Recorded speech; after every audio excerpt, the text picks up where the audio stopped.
The National Assembly's latest push for constitutional amendment is fueling intense debate as lawmakers are championing a bill that could radically transform elections, proposing a single day for the general elections for all political offices in the country, spearheaded by Ikenga Ogochinyere. The bill seeks to synchronize voting for the presidency, governorship, and legislative offices at all levels. Beyond electoral reforms, proposals for state creation and a review of citizenship laws are also on the table, raising critical questions about Nigeria's governance structure. Can these sweeping changes pass through the legislative gauntlet? And what could they mean for Nigeria's democracy? Joining us now is a political analyst, Dr. Andrew Ilesanmi, is joining us for this conversation this evening. Doctor, a pleasure to see you once again. Thank you so much for stopping by. Thank you for having me. I would love to get your quick take on some of these bills. There are some that have caught the attention of the public. One of them actually has been rescinded by the House of Representatives. The idea of removing immunity for the vice president, governors, and their deputies. But what do you make of the attempt by the National Assembly to make some of these adjustments? Some would even say that have been long overdue. Well, like me, good evening, everyone. Like me, I really come forward for that. I really support the idea that that should fly, in the sense that it will expose a lot of things. So many things that will be exposed. There will be public trust now, because the hunter is now being hunted. That's how I would look at it. Like the hunter now is being hunted, because if you remove most of those immunity, the vice president will be left naked, the House of Rep, the Senate, and the rest. Now, I want to look for a very decent word, but whichever way, at least we'll be able to put them in check. We'll be able to ask them questions. The corruption will reduce to a very, very minimal level, even though not zero, but to be close to zero. Are you disappointed then that they have reconsidered and are no longer going to go ahead with the idea of removing immunity? Yeah, if you look at it, they should remove it, but right now they look at it that it will expose them a lot, because so many things will be exposed. You find out that somebody who just came in from nowhere became rich overnight, and how did he come about it? So they never saw it coming. So when they now realize the flip side of it, that's why they now said, okay, this should not fly. Okay, let's talk about the others. One day for the general elections. This is something that a lot of people have been talking about since it made the news. Good idea, logistics-wise, for our electoral process. What do you make of it? One day cannot work. It never worked, and it can never work. So it's something that they have to stagger. Never. Why I said it will never work is because if you look at it, logistic-wise, things don't come on time. Are you going to consider the riverine area where things will be, electoral material will not get there on time? How will that work? Everything is centered in. They always find a way to add a few extra hours to make up for lost time. Even if they try to make up, you find out that things will not go the way they plan. That's why I say it has to be a little bit staggered, in the sense that, okay, let's say election starts by 8, materials are coming by 12. You now want to add 3 more hours, so by 3. The collation now starts, before you know it, it gets to 8 o'clock. So how do you marry all these things together to make sure that these are things that in the riverine area, now if you go to maybe places like Bayelsa, where they have to cross from one place to the other side of the river, how do you make up for that? There's no way, let's say, okay, maybe the flying boats are not available because they need the flying boat to get to that place. There are extra hours that are always lost. If you look at the last election that we just had, there was a particular time they said, okay, they gave all their materials to the National Union. And at the end of the day, there were particular accidents that happened on the way, and the material did not get there at that particular time. And they needed to deposit such materials at the CBN of a certain state, and the materials did not get there, and they were supposed to have even left on time, but funds were not released.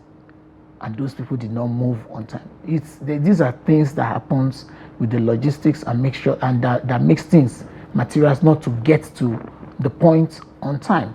So there are people who are proponents for it who say, listen, this is not just a cost-benefit analysis situation. It's good for our politics, because on that single day, everybody gets to learn of their fate. So the idea that, say for instance, whoever wins the presidency could influence the next set of elections, or they could influence the next set of elections, might not necessarily be there, because everybody's fighting for himself on that particular election day. Do you think, coupled with the fact that we may be saving billions of naira as opposed to, you know, staggering it and spending more, that makes sense for us to try it out and to fine-tune the logistical challenges which may be overcome? The bright side of this election is that if it's done in a day, it saves a lot. The other side of it is that if you stagger it, because once the president is done, the rest are just history. Nobody wants to know what happened to the rest. That's why you see a lot of people concentrate on the president. But we really save a lot of money. We really save billions and billions, because there's no need for us to stagger it. But because we don't put our house in order before that time, that's why you see that. That's why I say the bright side of it is that if the election is done in a day, we coast home on time. But if it's not done in a day, you see that we waste a lot of money. Yeah, and in talking about some of these other electoral amendments, are there a couple of other things that you expect the National Assembly to push to address some of the gaps that we have already, you know, been talking about, from the 2019 elections to the 2023 elections, electronic transmission of votes, for instance, and all the other processes that need to be written in black and white, so that it's no longer subject to litigations post-election? No matter what happens, we can't run away from that post-election problem. No matter what, because plus or minus now we are 26 years old in this democracy. If I'm right, we're 26, that's 1999 to now, it's about 26 years ago. A child of 26 years old now is a big boy or a big girl. And if we're still not coming up, I don't know where we're going to come up. If you now say, okay, let us transmit this electronically, we're not yet ready. Do we talk about the data? Do we talk about the collation? What do we talk about that we are ready for? I mean, you don't think we have the technology? I mean, what we've been able to do with the Beavers machine, for instance, it proves that it has all the capabilities, because INEC experimented it multiple times before the general elections, and even after the general elections, we've seen those results from polling units being transmitted on election day. So it's very clear that it's doable. Of course it is doable, but the implementation is the problem we're battling with. We have the technology, but we don't have the implementation of the technology. When they brought the Beavers, the Beavers was an eye-opener. We never knew it was going to work, and when we tried it, it worked. Now, but the implementation makes it a little bit difficult for manipulation, because the Beavers were not able to manipulate. Where I say we is that because it all affects all of us, both the elect and the electorate. You understand? It affects all of us, because they never saw that there's going to be an exposure, there's going to be a leakage, there's going to be a wound that they were going to be massaging when tomorrow come. Because if you look at it, the Beavers now, if we do the presidential election, the Senate, the House of Rep, no, the governors comes with the presidential, and at the end of the day, we do the Senate and the House of Rep. That's the Federal House of Rep. At the end of the day, the gap, how do we bridge those gap? Because those in the hinterland and those that are at the uptown, we need to collate this and marry them together to the Beavers. And that's where you start finding out that they'll say, okay, this doesn't work, no network data is not coming up.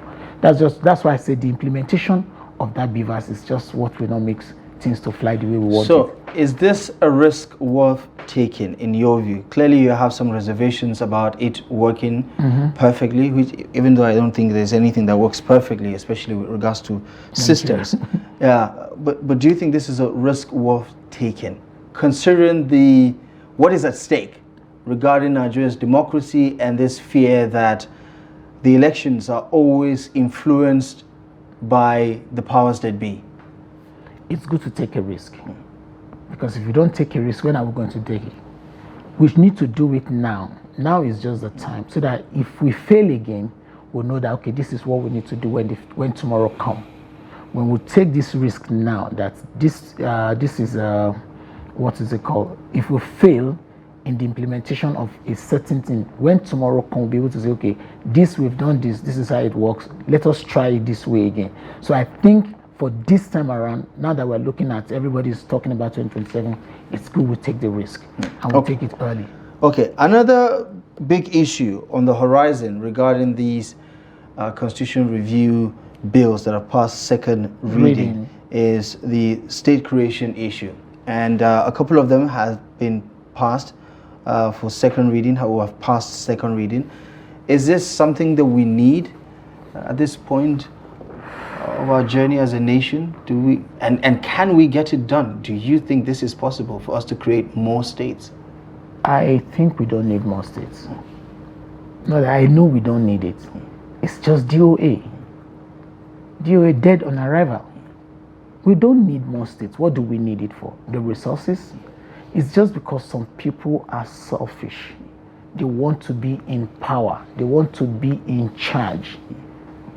What do we need creation of states for? So that will be so many, will be up to 50, 60, and what do we need it for? So that everybody can say, okay, I'll be adequately represented. Who is not represented now? No matter what you do today, we don't need state creation. Okay, let's look around us now. 6 states is covering the FCT. And you want, in all these states, they need to create three states out of each of these states. Do you want to talk about Nasarawa or Plateau? Do you want to talk about Niger, Kwara? All of them, Kogi, all of them need states creation. At the end of the day, they'll be coming close to each other, so that this one, it's just for selfish reason. That's to me. It's just for selfish reason. If it's not for selfish reason, what do we need it for?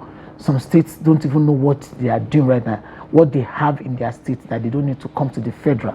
When you now create that state, you're sleeping all this while, is it now you're going to wake up? You understand? Once it's not benefiting them, they bring something to the front burner, so that people can just discuss it. That's to me, to my own opinion, which I think I have a right to, is that state creation is dead on arrival. We don't need it now. That's not what we are talking about.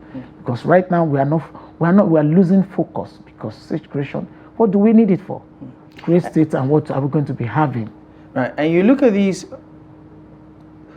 on and off again attempts to review and amend the Constitution. I know, like, no matter how good we think the Constitution is, it's a work in progress. There's always a need to fine-tune these laws, these provisions, so that we can make them better, or perhaps take out certain things that are no longer relevant, or that we think are undermining some sort of developmental strides. How optimistic or hopeful are you that this National Assembly can get the job done in terms of tweaking and amending the Constitution to address some of our yearning needs, issues around local government autonomy, issues around state of emergency, and to what extent the president can actually apply his powers in doing that, because we have the situation with the Rivers political crisis right now. What are your expectations and thoughts regarding the current attempt to review the Constitution and make some amendments? Excuse me, the Constitution amendment is long overdue. There are so many obsolete laws that we are having today that we don't need anymore. Things are evolving every day. Things are changing. Time is ticking. Clock is striking. So what do we need all those obsolete things in that? Since 1999, we've been battling with this. We need, if President Tinubu can just take the bull by the horn today and decide to amend this Constitution, it will go a longer way, not just a long way. There are too many things we need to remove. There are too many things we need to add. Things are evolving.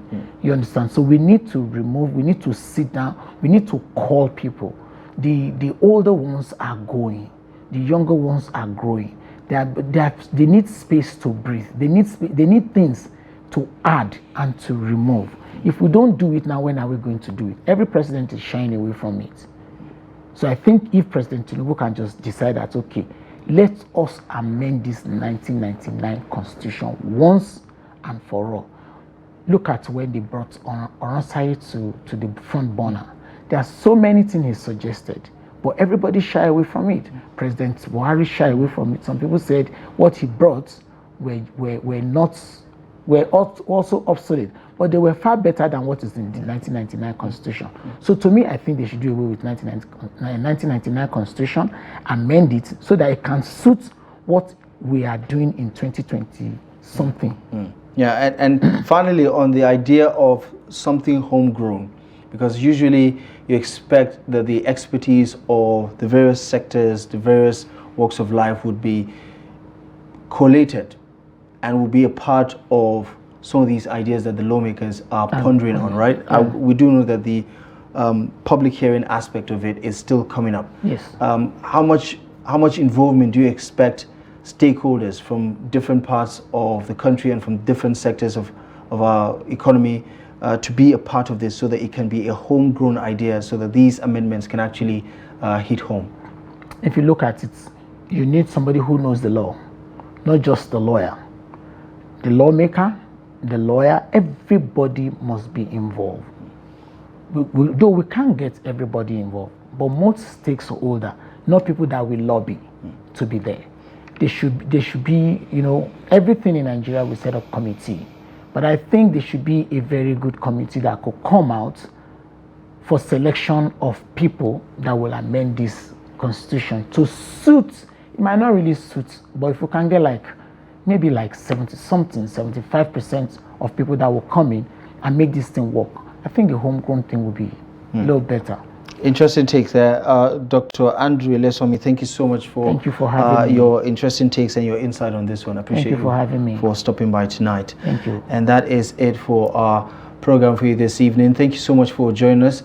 Remember that we'll be back tomorrow live at 8 p.m. exclusive as always on Trust TV. Until next time, I'm Abdullahi Ahmed. Thank you for joining us. We'll see you soon.